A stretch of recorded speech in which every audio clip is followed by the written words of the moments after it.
ரயில் பயணங்களில் நீண்ட தூர பயணம் மற்றும் இரவு நேர பயணங்களில் பெண்கள், கர்ப்பிணிகள், மூத்த குடிமக்கள் மற்றும் மாற்றுத்திறனாளிகளுக்கு லோயர் பெர்த் எனப்படும் கீழ்ப்படுக்கை கிடைப்பது மிகுந்த சிரமமாக மாறியுள்ளது.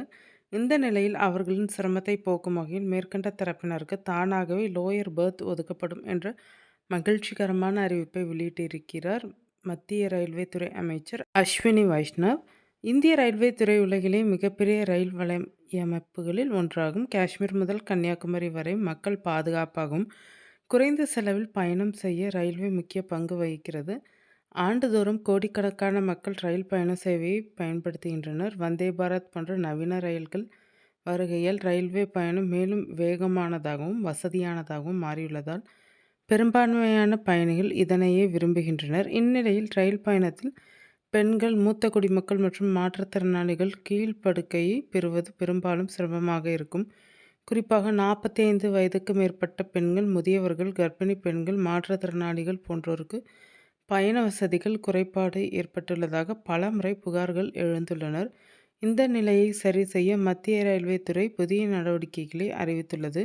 இதுகுறித்து நாடாளுமன்றத்தில் எழுத்துப்பூர்வமாக பதிலளித்த மத்திய ரயில்வே அமைச்சர் அஸ்வினி வைஷ்ணவ், ரயில் பயணத்தில் கீழ்ப்படுக்கை வசதி குறிப்பாக 45 வயதிற்கு மேற்பட்ட பெண்கள், முதியவர்கள், கர்ப்பிணி பெண்கள், மாற்றுத்திறனாளிகள் போன்றோருக்கு முன்னுரிமையாக வழங்கப்படும் எனவும், கீழ்ப்படுக்கை ஒதுக்கீடு குறித்து புதிய நெறிமுறைகள் அமல்படுத்தப்பட்டுள்ளதாக ரயில்வே துறை அமைச்சர் தெரிவித்துள்ளார். முன்பதிவு செய்யும் போது அப்பர் பெர்த், லோயர் பெர்த் போன்ற விருப்பங்களை தெரிவிக்காவிட்டாலும் 45 வயது மற்றும் அதற்கு மேற்பட்ட பெண்களுக்கு தானாகவே லோயர் பெர்த் வழங்கப்படும். அதேபோல் மூத்த குடிமக்கள் மற்றும் கர்ப்பிணி பெண்களுக்கு கீழ்ப்படுக்கை வசதி முன்னுரிமையாக ஒதுக்கப்படும். இதற்காக ஸ்லீப்பர் பெட்டிகளில் ஒவ்வொரு பெட்டிக்கும் 6 முதல் 7 லோயர் பெர்த்துகளும், 3ஆம் வகுப்பு ஏசி பெட்டியில் 4 முதல் 5 பெர்த்துகளும், 2ஆம் வகுப்பு ஏசி பெட்டிகளில் 3 முதல் 4 பெர்த்துகளும் ஒதுக்கப்பட்டுள்ளனர்.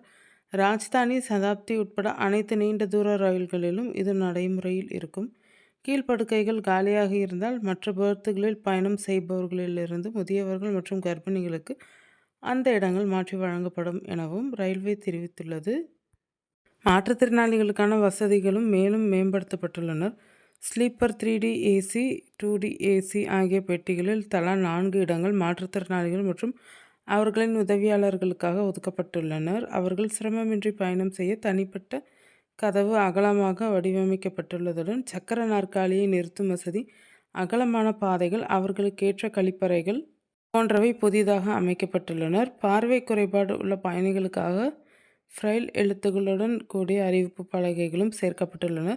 நவீன அம்ரித் பாரத் ரயில்கள், வந்தே பாரத் ரயில்களிலும் மாற்றுத்திறனாளிகளுக்கான சிறப்பு வடிவமைப்புகள் செய்யப்பட்டுள்ளதாக அமைச்சர் தெரிவித்தார். புதிய நடைமுறைகள் அறிமுகமாகியுள்ள நிலையில் ரயில் பயணத்தில் சிரமம் குறிப்பாக குறையும் என ரயில்வே நம்புகிறது. மத்திய ரயில்வேயின் இந்த அறிவிப்பு பெண்கள், முதியவர்கள், மாற்றுத்திறனாளிகள் ஆகியோரின் பாதுகாப்பான மற்றும் எளிதான பயணத்தை உறுதி செய்யும் நடவடிக்கையாக பார்க்கப்படுகிறது.